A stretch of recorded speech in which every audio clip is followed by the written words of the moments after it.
वबरकातुहू। मेरा नाम आमिर अंसारी। अल्हम्दुलिल्लाह रब्बिल आलमीन वस्सलातु वस्सलामु अला रसूलिल करीम अम्मा बाद। मैं सबसे पहले शुक्रगुज़ार हूँ अल्लाह सुब्हानहू तआला का, जो हमें दीन और इस्लाम में पैदा किया, और उसके बाद जो है इस्लामी संघ और सेफ का भी शुक्रगुज़ार हूँ। और यहाँ पे जितने भी हमारे मेहमान और ज़िम्मेदारान और हज़रात भाई और बहनों यहाँ पे बैठे हैं, उन सब का भी शुक्रगुज़ार हूँ। और आज का जो मेरा टॉपिक है, टाइम को देखते हुए थोड़ा सा कम बोलूँगा। जो मेरा टॉपिक है वो है challenges of Muslim youth in colleges. हम सब लोग जो है कॉलेजेस में पढ़े हैं, स्कूल में पढ़े हैं, तो इसी हिसाब से जो है हमारा कोई बहुत सारा चैलेंजेस आता है लाइफ में। तो उसी में जो है मुस्लिम का जो ख़ास तौर पे कॉलेज में जो चैलेंजेस है वो है पर्दा, यानी पहला नंबर पे आता है पर्दा, चाहे वो मेल के लिए हो या चाहे वो फीमेल के लिए हो।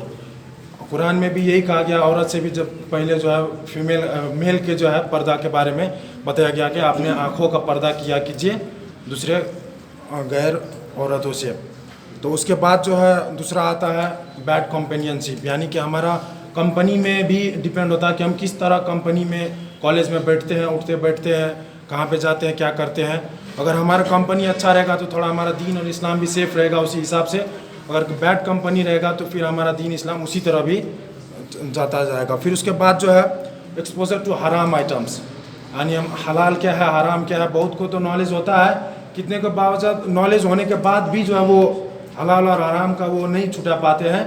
नॉलेज है ये हराम ये है और हलाल ये है, फिर भी जो है दोस्त के लेले में जो है वो हराम की तरफ थोड़ा थोड़ा मुतबे ध्यान जाता है उधर, और ख़ास तौर पे अल्कोहल और गोश्त में ज़्यादा जाता है। और फिर उसके बाद जो है हमारा नमाजी टाइम, और ख़ास तौर पे जब रमज़ान महीना आता है तो उसमें जो है ऐसे भी इबादत तो हम लोग को 5 वक्त करना चाहिए और वो भी कंपलसरी है, लेकिन बहुत जो लोग मॉर्निंग में जाते हैं तो वो लोग का जौहर का टाइम, और जो डे में जाते हैं असर का टाइम वैसे ही मिस हो जाता है। लेकिन अगर रमज़ान में पड़ गया तो कॉलेज अगर चल रहा है तो रमज़ान में लगभग मुझे 4 टाइम का हमारा नमाज ऐसे ही चला जाता है। और उसके बाद जो है कुरान का जो है कुछ नहीं हो सकता, उसमें नहीं पढ़ सकते हैं दीन इस्लाम पे, यानी रमज़ान में ज़्यादा नुकसान होता है कॉलेज में। और कॉलेजेस स्टूडेंट के लिए रमज़ान का जो है वो सबसे ज़्यादा प्रॉब्लम देता है। फिर उसके बाद है so much indulgement in modern and college activities that Islam become the second priority and we don't get to learn enough about Islam. यानी हम गैर मुस्लिम के कारोबार में और अथवा फंक्शन में, फेस्टिवल में इतना मुतकल उसमें इन्वॉल्व हो जाते हैं कि हम इस्लाम क्या है वो भूल भी जाते हैं। उसके बाद आता है instead of teacher transforming Islamic techniques to non Muslim, un Islamic technique are being transfer to मुस्लिम।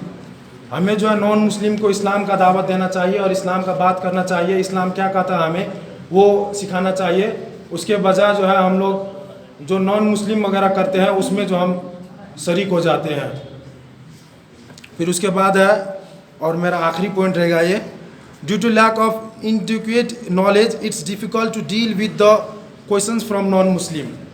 हम जो है अपने आलिम वगैरह से ताल्लुक़ नहीं रखते हैं, कुछ जानते नहीं है, पढ़ते नहीं है, और जो अगर गैर मुस्लिम कोई नॉर्मल से सवाल कर दे तो अक्सर से लोग जो है जवाब दे देते, लेकिन वही कुछ थोड़ा अलग किस्म का सवाल कर दे तो हम लोग जो उसका जवाब नहीं दे पाते हैं। तो हमें कोशिश करना चाहिए कि इन चीज़ों से दूर रहे और इस्लाम का और दीन का तालीम जो है हासिल करे किसी तरह, और अपने तालिब इल्म से जो है ज़रिया बनाए रखे कुछ सीखने के लिए, ताकि हमें जो है आगे हमारे कॉलेज लाइफ हो या कुछ भी हो उसमें आसानी होगी। मैं यहीं पे अपना बात ख़त्म करना चाहता हूँ। अस्सलामु अलैकुम वरहमतुल्लाहि वबरकातुहू।